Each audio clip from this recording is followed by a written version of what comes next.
大家好，我是夏妈。今天准备了一点雪梨跟银耳来炖一个冰糖雪梨银耳羹，嗓子喉咙有点疼。先把整朵银耳掰碎，掰得越碎越好，这种就是碎耳，你放进瓶子里面装起来也方便。然后就是加入温水淘洗干净，泡上10分钟更容易出胶。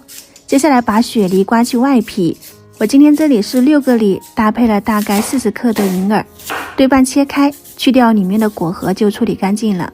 泡好的银耳要把中间的水分给它挤干净，然后和梨块一起放进大锅里面，加上5-6颗的红枣去核，然后老冰糖，冰糖你可以在炖好后再加都是可以的。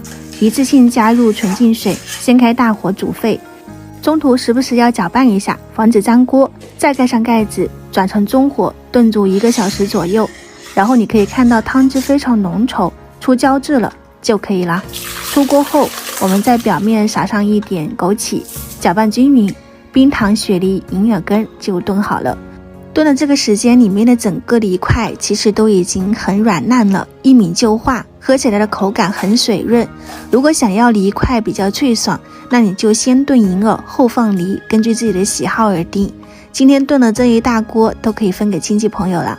然后里面的梨汤真的是超级好喝的，如果你也想喝，可以点赞收藏起来，在家里面去试一下。祝大家都有一个好身体，全家安康。我是夏妈，我们下次再见。